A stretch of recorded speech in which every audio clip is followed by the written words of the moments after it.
percent. Apple activated.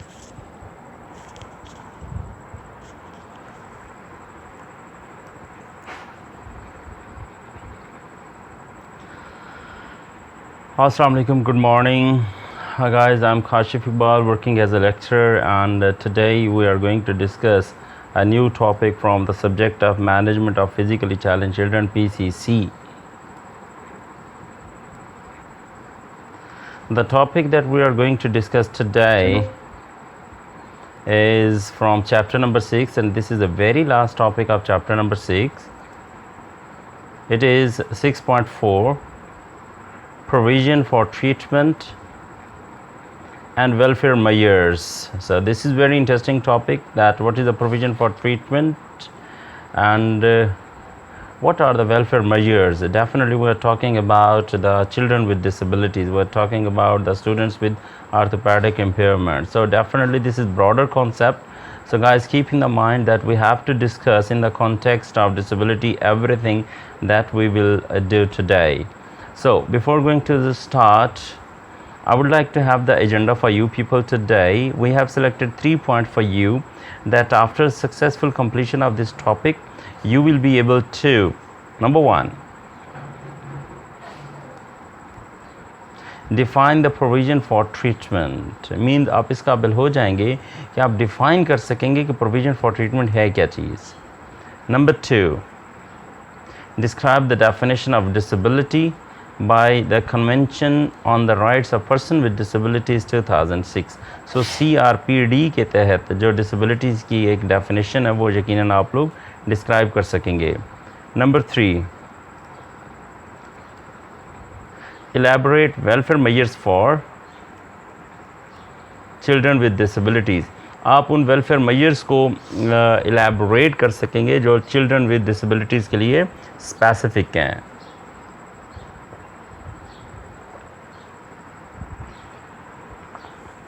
So we have such kind of agenda today. So before going to start the topic today, the lecture today, as usual I would like to review the previous discussion that we made in chapter number 6. If you remember, we started from the introduction of chapter number 6. After that we discussed 6.1, which is education and adjustment of orthopedic impaired, and after that we discuss 6.1.1. this is adopting team approach.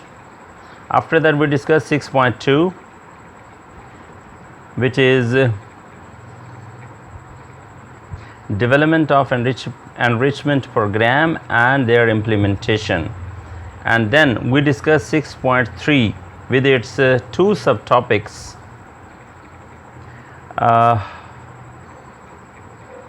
6.3 was proper medication and adaptation of the school environment.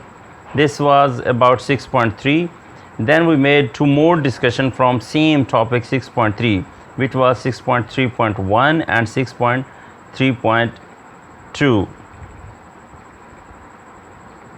After that we discussed 6.4, and this is our very last topic of chapter number 6, and in this way we will complete our chapter number 6 and as well as our complete course outline of management of physically challenged children, PCC.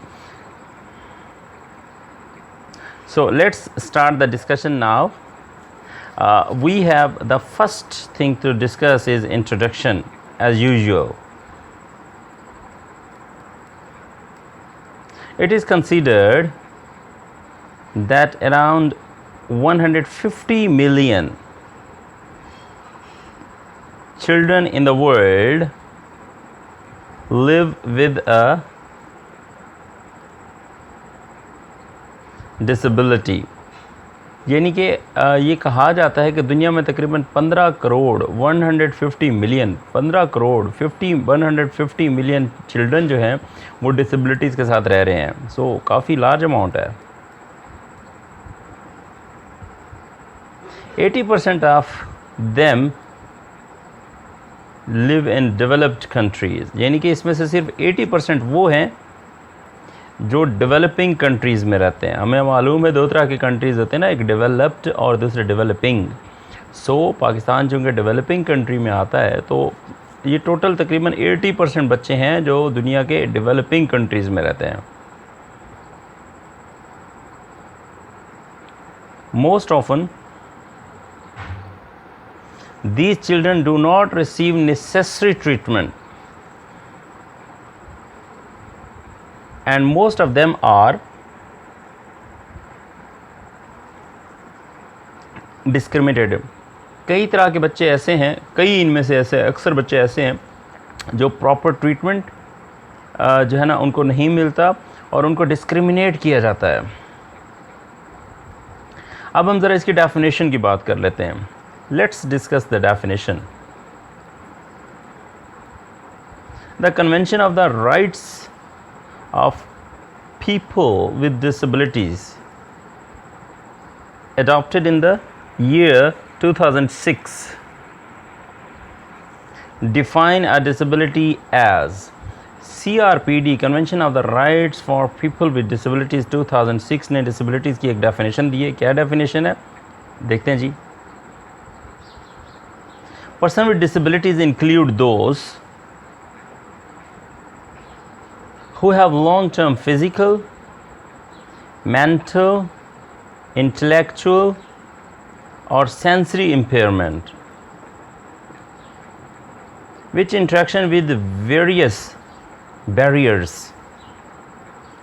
may hinder their full and effective participation in society and on equal basis with others. This is very nice definition as well, कि जो person with disabilities हैं ये वो होते हैं जिनको long term physical, mental, intellectual या sensory impairment होती है, और ये ऐसी इम्पेयरमेंट्स होती हैं जिनके साथ मुख्तलिफ बैरियर्स भी एसोसिएटेड होते हैं। और ये बैरियर्स वो होते हैं जो उनकी सोसाइटी में फुल और या इफ़ेक्टिव पार्टिसिपेशन को इफ़ेक्टिव पार्टिसिपेशन से रोकते हैं, जिससे वो इक्वली दूसरों के साथ जो है ना उनकी पार्टिसिपेशन नहीं हो सकती। The convention of the rights of the child, जिसको हम लोग CRC भी कहते हैं,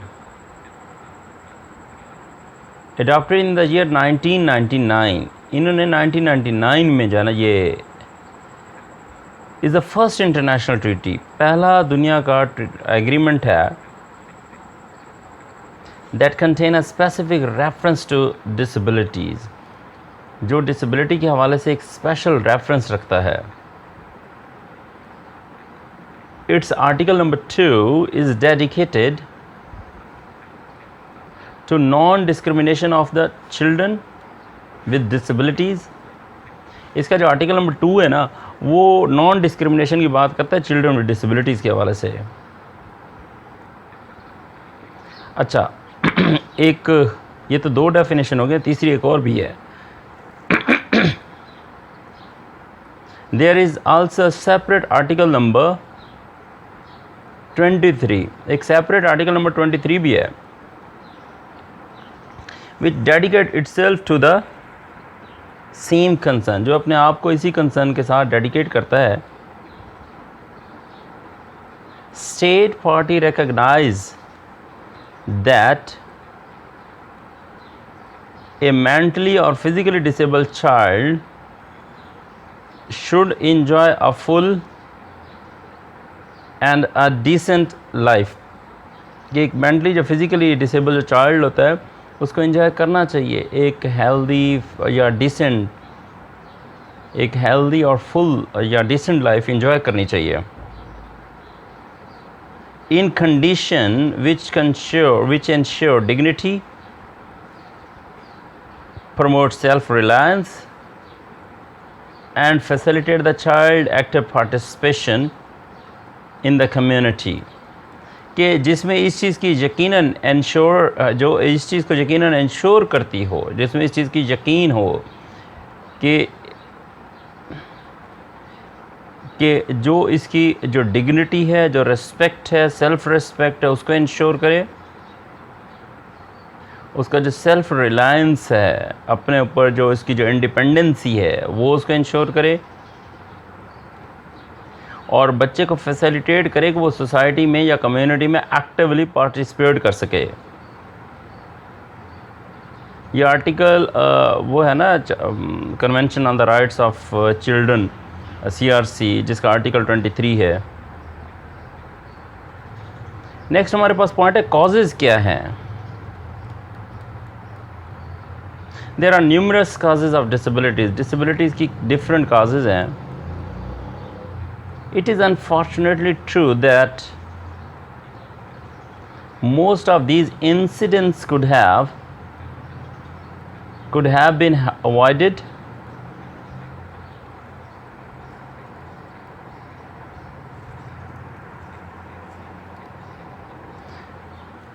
had they been provided with proper prevention and access to relevant treatment.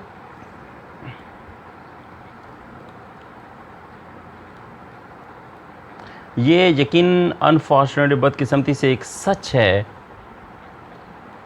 कि कई इस तरह के जो इंसिडेंसेस होते हैं, इनको इग्नोर किया जाता है, कि जिसमें उनको प्रॉपर प्रिवेंशन या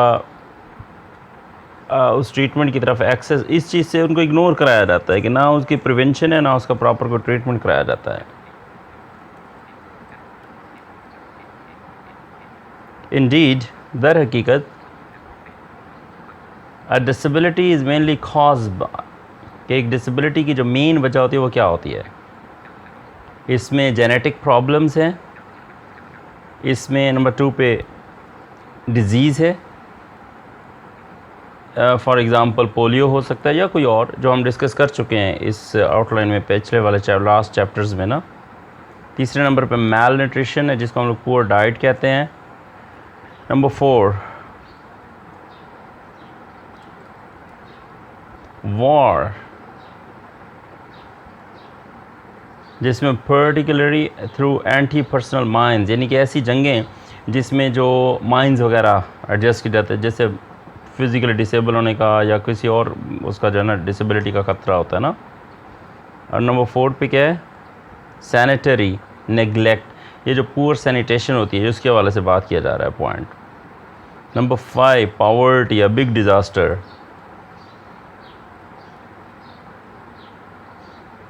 अच्छा, पॉवर्टी के साथ फिर मुख्तलिफ और कॉजेज़ भी एसोसिएटेड हैं। बहरहाल नेक्स्ट हम बात करते हैं कॉन्सिक्वेंसेस की। जी आप स्लाइड पे देख सकते हैं, नेक्स्ट स्लाइड है हमारी consequences. The consequences of orthopaedic और हेल्थ इम्पेयरमेंट और any disabilities on child life is resulted in below mentioned points. Orthopaedic impairment या डिसेबिलिटी के जो कॉन्सिक्वेंसेज होते हैं वो बच्चे की लाइफ पे किस तरह असरअंदाज होते हैं, ये ज़रा कुछ पॉइंट्स मैंने बनाया हुआ है, ये ज़रा आप देखेंगे। इसमें नंबर 1 पे क्या है, social marginalisation. A disability of a child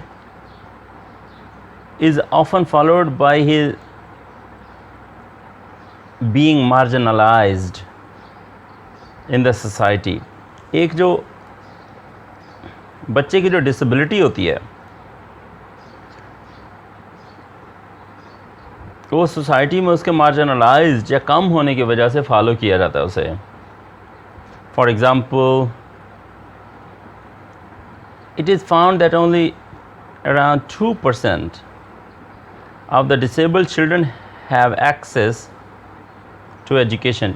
ये यकीनन बात साबित हो चुकी है कि दुनिया में जितने भी डिसेबल बच्चे हैं उसमें से सिर्फ 2% बच्चों की जो है ना वो डिसेबल बच्चों की एजुकेशन होती है जहाँ उनको एक्सेस है।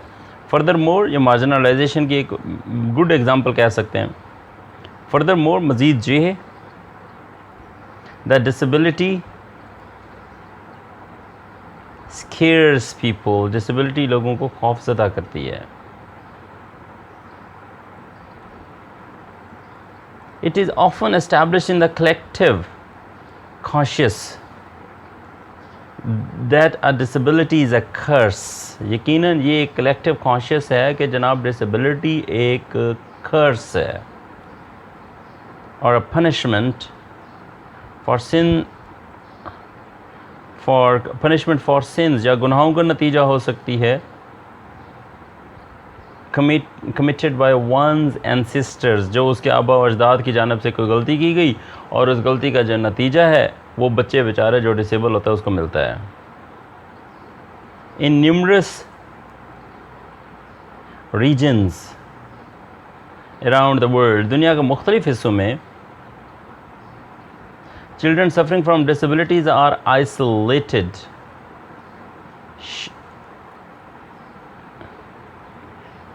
shunned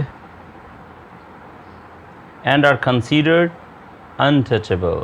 जो डिसेबल बच्चे होते हैं उनको shunned समझा जाता है, untouchable समझा जाता है और isolated किया जाता है।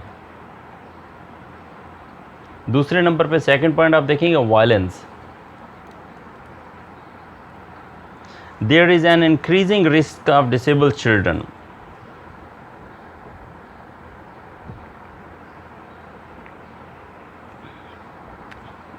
डिसेबल चिल्ड्रन का एक बढ़ता हुआ एक रिस्क है becoming unfortunate victim of violence. Disable बच्चे ज़्यादातर वायलेंस का शिकार होते हैं due to their inability to defend themselves, क्योंकि वो बेचारे अपने आप को डिफेंड कर ही नहीं सकते। Thus therefore physical, psychological and emotional violence, physical, psychological या जो इमोशनल वायलेंस होता है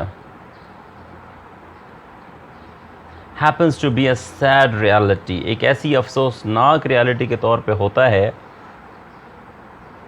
that disable children undergo in domestic, institutional as well as social circles, के इन डिसेबल बच्चे के साथ जो वायलेंस होता है ना वो डोमेस्टिकली घरेलू तौर पे भी होता है, इंस्टीट्यूशनल डिपार्टमेंट वाइज भी होता है, या इनके सोशल सर्कल्स में भी ये बेचारे वायलेंस का शिकार होते हैं।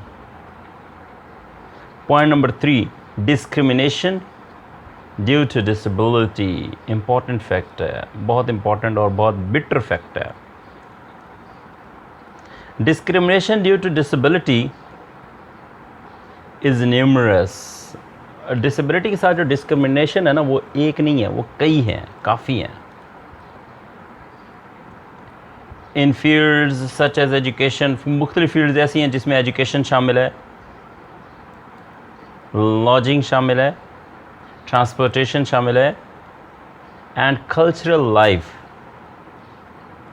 Most of the places and services concern are largely inaccessible to individuals suffering from disabilities।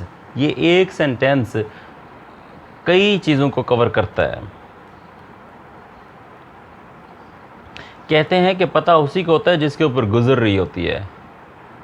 तो ये वो एरियाज़ हैं जब जो डिसेबल जो बच्चे होते हैं या डिसेबल जो लोग होते हैं वो इस चीज़ से गुज़रते हैं, चाहे वो एजुकेशनल फील्ड है और इसको एक्सपीरियंस किया जा सकता है एक छोटी सी ऑब्जर्वेशन कंडक्ट करके, इंडिविजुअली एक छोटी सी रिसर्च कंडक्ट करके, इसको एज अ स्पेशल एजुकेटर आप इसको इजीली कर सकते हैं, you can do that. Education की फील्ड में डिस्क्रिमिनेशन हो रही होती है, लॉजिंग है, ट्रांसपोर्टेशन है, गवर्नमेंट ने रूल बना दिया कि 50% फेयर है डिसेबल का, और this is the real fact and this is the bitter fact कि इसको मैंने पर्सनली ऑब्ज़र्व किया कि गवर्नमेंट ने जो 50% रूल बनाया ट्रांसपोर्टेशन का, कि जो भी डिसेबल हैं वो कहीं भी प्राइवेटली या गवर्नमेंट की ट्रांसपोर्ट पे अगर ट्रैवल करेंगे तो उनका 50% जो फेयर है वो ऑफ होगा।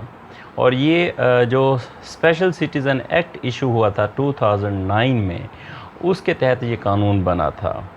अब इसको मैंने क्या ऑब्ज़र्व किया, मैंने इसको ये ऑब्ज़र्व किया कि अगर आप लाहौर जैसे बड़े शहर में सुबह 10 बजे के बाद और रात को अगर 8 बजे से पहले ट्रैवल करेंगे एज अ डिसेबल, तो आपको कंसेशन मिलेगी। रात को 8 बजे के बाद आपको कंसेशन नहीं मिलती। You can experience in the city of Lahore as well. So इसकी वजह क्या है? इसकी वजह ये है कि as a human being we are not taking our responsibilities. क्या 8 बजे के बाद किसी डिसेबल की डिसेबिलिटी ख़त्म हो जाती है? This is the question. जवाब उम्मीद है आप लोग ढूंढेंगे as a future teacher. Cultural life की मैंने बात की, यहाँ पे भी डिस्क्रिमिनेशन है। कल्चरल लाइफ की एक छोटी सी एग्जांपल देना चाहूँगा कि मेरे एक फ्रेंड हैं और वो विजुअली इम्पेयर्ड हैं। उनकी शादी सिर्फ इस वजह से नहीं हुई कि जनाब वो विजुअली इम्पेयर्ड हैं।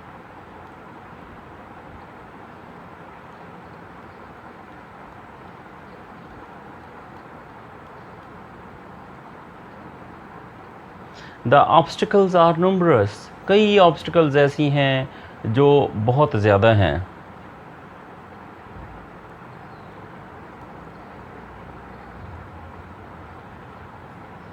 अच्छा, इसमें अगर इनकी फ़िज़िकल रियलिटी की बात की जाए इन ऑब्स्टिकल्स की, तो बिल्डिंग्स हैं which can not be accessible bye individuals on wheel chair. जो व्हील चेयर्स जैसे के यूज़ करने वाले जो यूज़र्स होते हैं, इंडिविजुअल्स होते हैं, उनके लिए एक्सेसिबल ही नहीं है। Institutionals, the lack of qualifying staff. Institution सिवाय चंद इंस्टीट्यूशंस के, अक्सर इंस्टीट्यूशंस एक्सेसिबल ही नहीं है और उनमें lack of qualifying staff means कुछ इंस्टीट्यूट तो ऐसे हैं जो हेयरिंग इम्पेयर्ड का शिकार बच्चों के लिए, स्टूडेंट्स के लिए साइन लैंग्वेज इंटरप्रेटर प्रोवाइड करते हैं, लेकिन हर इदारा तो नहीं करता, जिस वजह से एजुकेशन लिमिटेड हो चुकी है। For example professional sign language interpreters or even obstacles that simply stem from intolerance। और intolerance, बर्दाश्त ना करने वाला जो रवैया है, ये भी एक बहुत बड़ी ऑब्स्टिकल है। Number 4, rights of the disable child. Disable children are like all other children. Disable बच्चे भी बाकी आम से बच्चों की तरह होते हैं, और बच्चे आपको पता है फूलों की तरह होते हैं। In keeping to the convention of the rights of the child CRC, they are entitled to the same rights as another child. CRC के मुताबिक डिसेबल बच्चे भी उन्हीं बच्चों की तरह एंटाइटल्ड हैं जिस तरह आम बच्चे होते हैं, नॉर्मल बच्चे होते हैं। In addition to the right to the non discrimination. Non discrimination के राइट के हवाले से अगर इजाफी तौर पर यह बात की जाए, विच इज़ मैंशनड अबव, जो कि ऊपर बयान किया गया है, it is necessary to highlight, इसको हाईलाइट करने की बहुत ज़्यादा ज़रूरत है, that disable children are suppose to enjoy all rights guaranteed by the convention as well as rights mentioned below। CRC के मुताबिक जितने भी राइट्स हैं डिसेबल पर्सनस, डिसेबल बच्चों को तमाम जो है ना चीज़ें इंजॉय करने का हक़ है। इसमें नंबर 1 पे आप देख सकते हैं बुलेट पॉइंट में, the right to proper treatment. Proper treatment का राइट है उनका। अच्छा, ये किस में है? The second paragraph of article number 23 CRC का article 23 paragraph number 2, dedicated to children with disabilities. और चिल्ड्रन विद डिसेबिलिटीज़ के साथ ही डेडिकेटेड है। Guarantees their right to get special care, to request the granting of the state assistance adapted to the child country and to the financial standing of his parents or his guardian, कि बच्चे के जो वालिदैन हैं या जो guardian हैं उनको फाइनेंशियल असिस्टेंस प्रोवाइड की जाएगी स्टेट की जानिब से।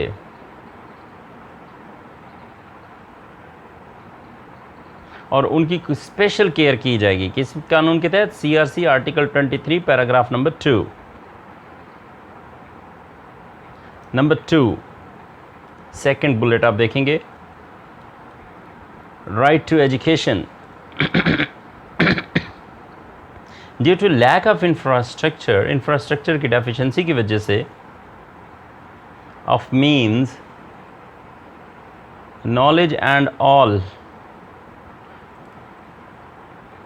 knowledge and above of all goodwill, most of the disabled children do not receive education, not even primary education for that matter। कई डिसेबल बच्चे ऐसे हैं जो एजुकेशन हासिल ही नहीं, हत्ता कि प्राइमरी एजुकेशन भी नहीं हासिल कर पाते। इसका मैं आपको ऑलरेडी बता चुका हूँ कि दुनिया के सिर्फ 2% जो डिसेबल बच्चे हैं आउट ऑफ 100%, उसमें से सिर्फ 2% जो बच्चे होते हैं उनकी एक्सेसिबिलिटी है एजुकेशन तक, उनकी एक्सेस है एजुकेशन तक।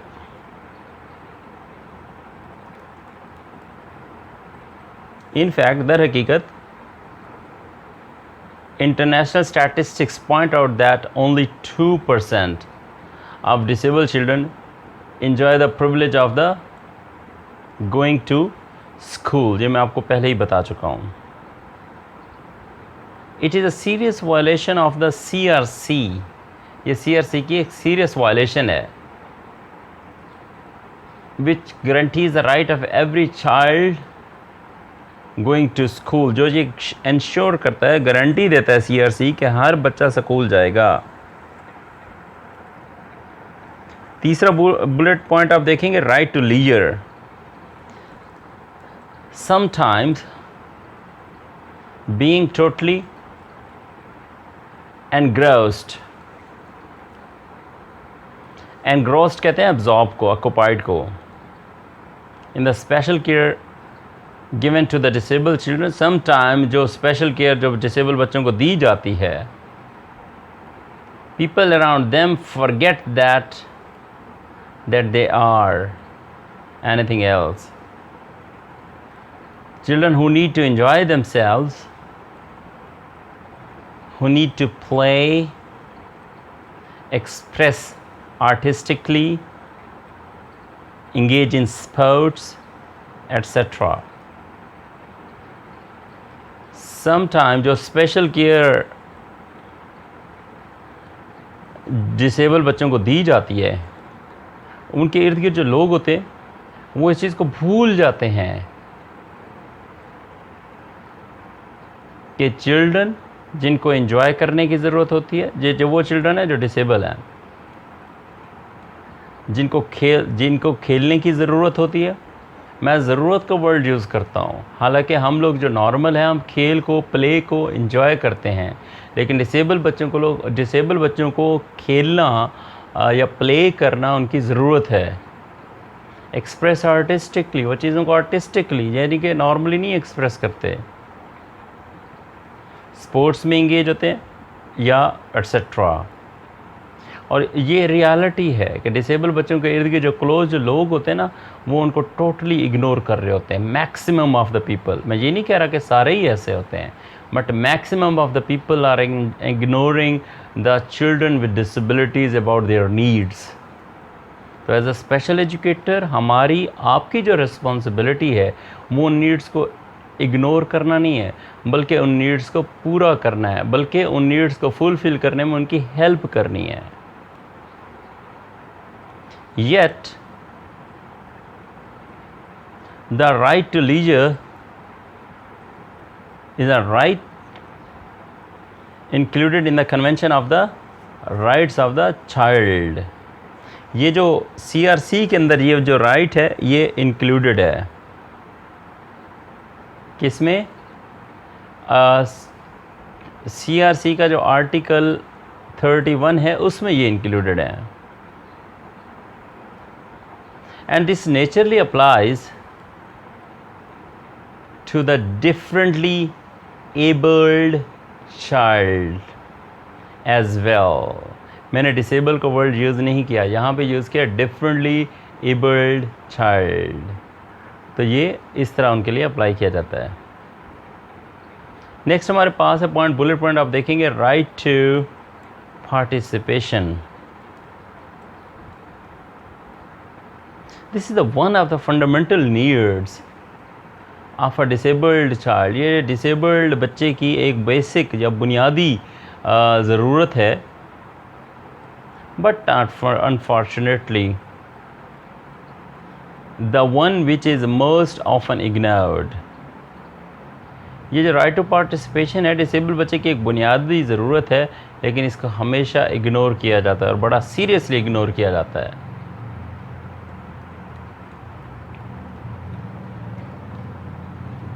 Like in the case of any other child, किसी और बच्चे के जो केस की तरह अगर हम इसकी एग्जाम्पलीफाई करें, the handicap child must be given the opportunity to be heard in any proceeding affecting him according to Article 12 of CRC। CRC के आर्टिकल 12 के साथ डिसेबल बच्चे को भी किसी भी तरह की जो प्रोसीडिंग होती हैं जिससे वो अटैच हो रहा होता है, उसको लाजमी उस बच्चे को सुना जाना चाहिए। हर जगह पे जहाँ वो कुछ बोलना चाहे तो उसके अल्फाज को अहमियत दी जानी चाहिए। तो राइट टू पार्टिसिपेशन से मुराद कि चाहे आप सोसाइटी में पार्टिसिपेट कराएं, एजुकेशनली पार्टिसिपेट कराएं, कल्चरली पार्टिसिपेट कराएं, रिलीजियसली पार्टिसिपेट कराएं, हर उस मामले में डिसेबल बच्चे की पार्टिसिपेशन वेरी इंपॉर्टेंट है कि जहां पे वो मौजूद है। और ये क्या कौन कहता है? CRC का आर्टिकल 12। नेक्स्ट पॉइंट हमारे पास इसी टॉपिक में welfare for children with disabilities के नाम से है। ये इसी हमारा जो मेन टॉपिक था 6.4, इसी का एक दूसरा हिस्सा आप देखेंगे कि वो उसमें हम उसको ऐड कर रहे हैं, welfare for children with disabilities. To maintain the various basic rights for the disabled के हवाले से जो बेसिक उनके जो राइट्स हैं, अगर उनको मेंटेन करने की बात की जाए, and to protect their opportunities in equal participation of society, और सोसाइटी में उनकी जो इक्वल पार्टिसिपेशन का जो एक जो लेवल है या जो राइट है, अगर उसको मेंटेन करने की बात की जाए,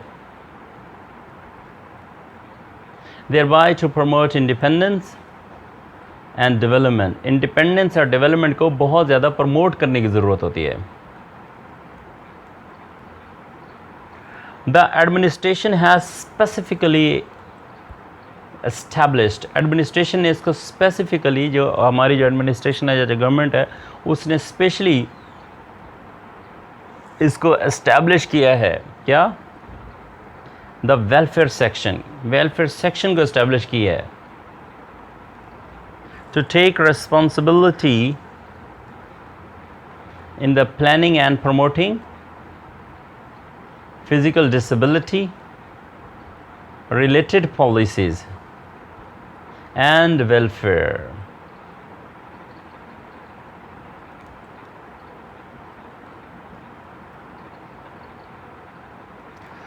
अच्छा, इसीलिए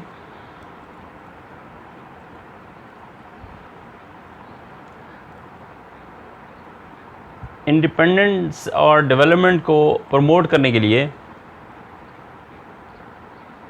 एडमिनिस्ट्रेशन ने एस्टैब्लिश किया है डिसेबल वेलफेयर सेक्शन को, ताकि वो ज़िम्मेदारी ले सके प्लानिंग में और फ़िज़िकल डिसेबल रिलेटेड जो पॉलिसीज़ हैं उनको डेवलप करने में, और उनकी वेलफेयर के हवाले से भी उसको एक ज़िम्मेदारी दी गई है। The different measures for organizations are described below. Organization के जो डिफरेंट मेजर्स होते हैं ना उनको डिस्क्राइब किया गया है। अभी हम ज़रा इसको देखते हैं डिटेल के साथ। Number 1, disable welfare and rights protection policy.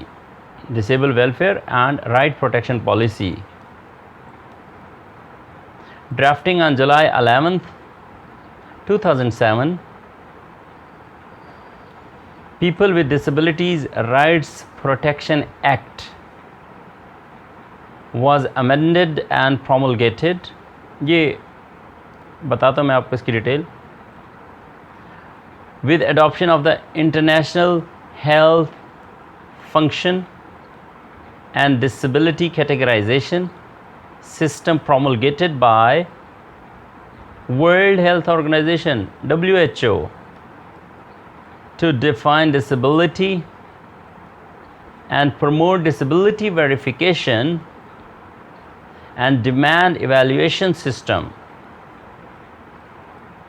In addition to promoting relevant agencies with drafting or relevant sub-acts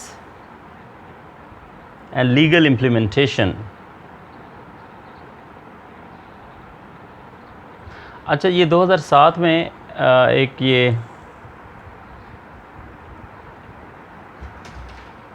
people with disabilities right protection act 2007 में ना इसको ड्राफ्ट किया गया था, इसको अमेंड भी किया गया और फिर इसको प्रोमulgate किया गया कि जो, और फिर इसके साथ जो इंटरनेशनल जो हेल्थ फंक्शन थे उनको अडॉप्ट भी किया गया था और डिसेबिलिटी का जो कैटेगराइजेशन सिस्टम था उसको भी अडॉप्ट किया गया 2007 में। और ये किसने प्रोमulgate किया था? वर्ल्ड हेल्थ ऑर्गेनाइजेशन WHO ने। उन्होंने डिसेबिलिटी को डिफ़ाइन भी किया और प्रमोट भी किया और इसका जो इवैल्यूएशन सिस्टम है उसको डिमांड किया। और फिर इसी के साथ जो रेलिवेंट जो इदारे थे उनको प्रमोट करने के लिए उसके साथ सब एक्ट्स या जो लीगल जो इम्प्लीमेंटेशन थी वो सारा जो है ना उसको उन्होंने प्रमोट किया, प्रोमulgate किया। दूसरे नंबर पे था point living care. I am sorry, point number 2 living care. अच्छा, लिविंग केयर के आगे फिर सब पॉइंट हैं, ये आप देख सकते हैं। Home service for disabled, organizing body care service, home affair services, friendly visits, catering to home barrier environment, and improvement of residential evaluation from the municipal and country, जिसको हम लोग सिटी में कंसीडर कर सकते हैं ना, गवर्नमेंट कि इसमें होम सर्विसेज फॉर डिसेबल की बात की गई है, जिसमें बॉडी केयर सर्विस है, होम अफेयर सर्विस है, फ्रेंडली विजिट्स हैं, होम कैटरिंग शामिल है, अच्छा होम बैरियर एनवायरनमेंट भी शामिल है, और जो बच्चे की जो रेजिडेंस है उसकी जो इम्प्रूवमेंट है वो म्यूनसिपल या जो सिटी गवर्नमेंट है उनसे उसको करवाना लाजमी है। ये एक सहूलत है। नंबर 2 पे आप देख सकते हैं point, community care for person with disabilities. Person with disabilities के लिए जो कम्युनिटी केयर है वो क्या है? द म्यूनसिपल एंड काउंटी, जिसको हम लोग सिटी गवर्नमेंट कह रहे हैं, शैल ऑर्गेनाइज डे केयर। म्यूनसिपल या जो सिटी गवर्नमेंट है वो डे केयर ऑर्गेनाइज करेगी। Community day time operation facilities services, day time community के अंदर जो डे टाइम ऑपरेशन फैसिलिटीज़ हैं उनको देखेंगे। लाइफ रिबिल्डिंग, लाइफ रिबिल्डिंग की बात की जा रही है, टेम्पररी और शॉर्ट टर्म केयर्स, आर्जी बुनियादों पे जो शॉर्ट टर्म केयर होती है उसको इस्टेब्लिश किया जाएगा, कम्युनिटी रेजिडेंस इंश्योर की जाएगी, इंडिपेंडेंट लिविंग की फॉर्मेशन की जाएगी, केटरिंग सर्विसेज हैं, रिकवरी बॉक्स सर्विसेज हैं। तो ये वो चीज़ें हैं जो म्यूनसिपल या काउंटी या सिटी गवर्नमेंट इंश्योर करती हैं। तीसरा पॉइंट है promoting community loopholes, replenishing stations for disabled. In addition to funding the organization of the disabled community, loopholes, replenishing stations, the community residence and living service programs facing adults with mental disability, those with severe disabilities could not be provided with the disabled operations activities, access to the shelter workshop with independent training and cultural and recreational leisures.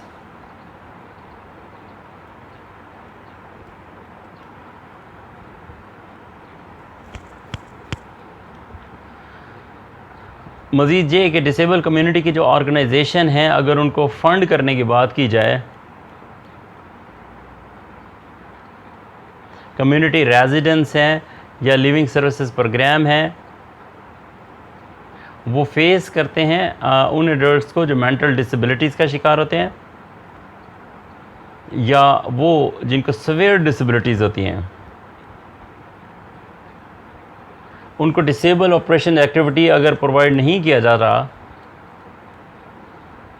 तो वो उनको access कराया जाता है shelter workshop तक, ताकि वो independent training भी कर सकें और कल्चरल या रिक्रिएशनल लीजर एक्टिविटी भी इंजॉय कर सकें।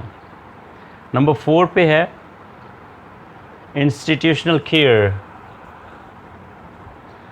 To continue to funding to the disable welfare institutions, उस फंडिंग को कंटिन्यू करते हुए जो डिसेबल वेलफेयर इंस्टीट्यूशन के लिए होती है,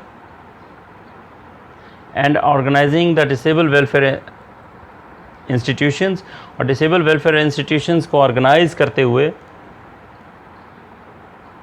assessment and disability welfare institutions, assessment या डिसेबिलिटी के हवाले से जो वेलफेयर इंस्टीट्यूशंस हैं फॉर ब्रीफ करने के लिए, एडिशनल इन्वेस्टिगेशन, इजाफी इन्वेस्टिगेशन के लिए, and prohibited on institutions without registration, और उन इंस्टीट्यूशंस को रोकना शामिल है जिनकी रजिस्ट्रेशन ही नहीं हुई, while taking aggressive measures in counseling the local social and political competent authorities with preparation of special institutions for chronic psychologically disabled.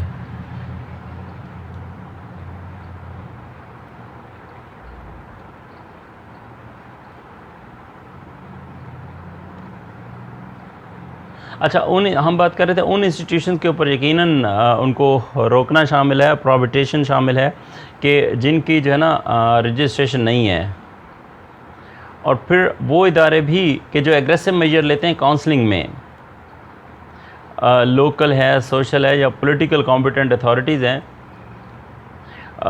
उनके साथ फिर उन इदारों की तैयारी कि जो क्रॉनिक साइकोलॉजिकल और डिसेबल्ड के लिए प्रिपेयर किए जाते हैं। तो तीसरा हमारे पास पॉइंट है assistive device and resource service integration. इसमें पॉइंट नंबर 1 आप देखेंगे develop the research development and service approaches for disabled assistive device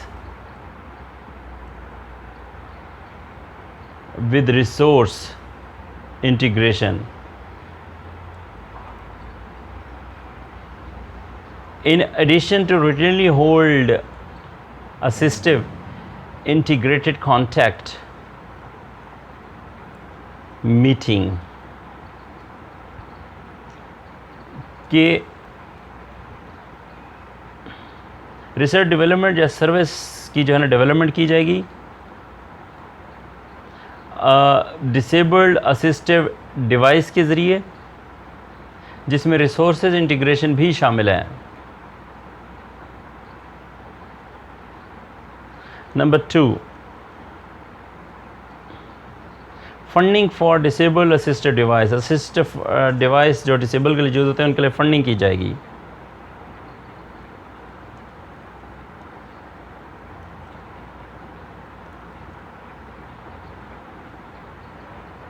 next हमारे पास ये है fees. Develop disabled assistive device fees and subsequent benchmark to combine with assistive device evaluation mechanism and promote public to purchase proper assistive device.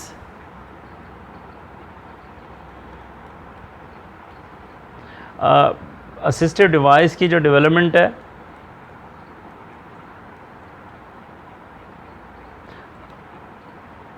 और उसकी जो feeds है या जो subsequent benchmark है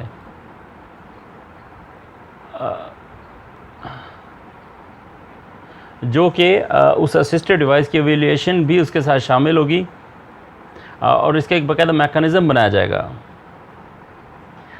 पब्लिक को ये प्रमोट किया जाएगा ताकि वो प्रॉपर असिस्टेड डिवाइस परचेज कर सकें. अच्छा, ये तीसरा पॉइंट है.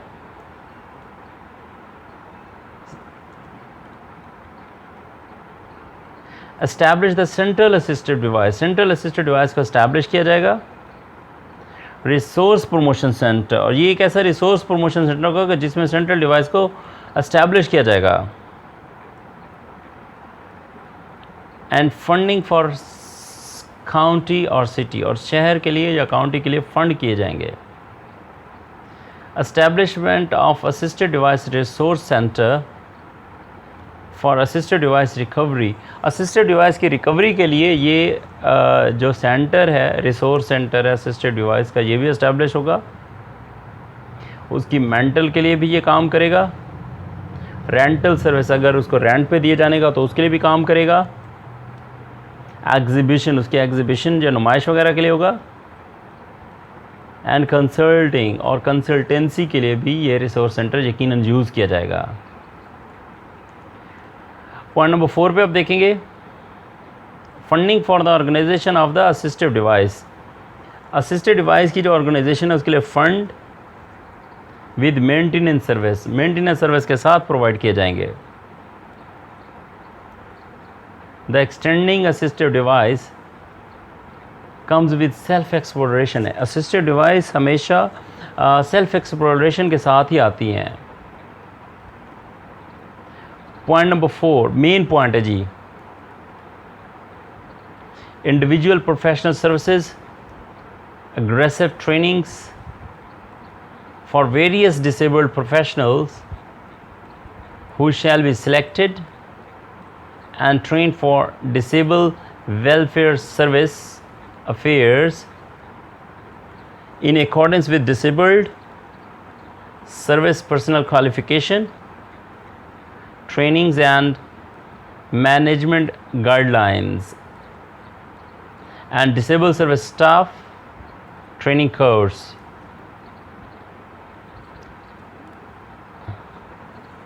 Individual professional services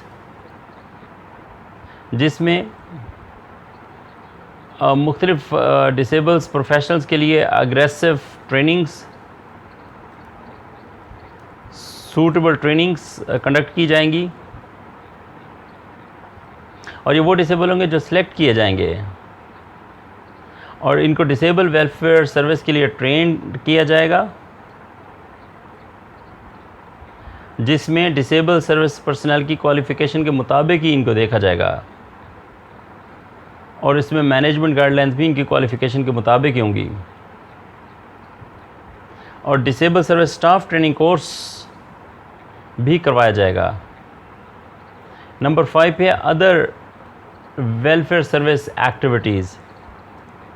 इसमें आगे मज़ीद एक पॉइंट है, आप देखेंगे ज़रा, सब्सिडाइज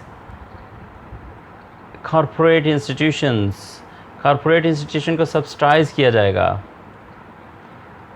और groups with organization of the various welfare disabled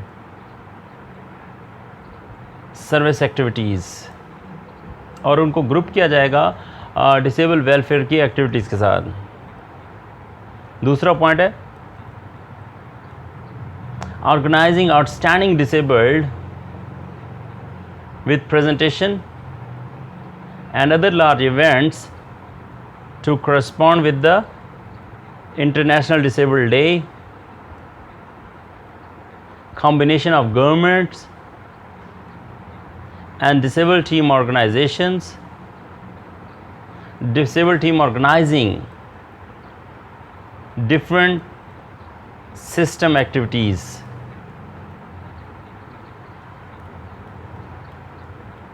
organising disable presentation के साथ उनको ऑर्गेनाइज़ किया जाएगा या दूसरे लार्ज इवेंट्स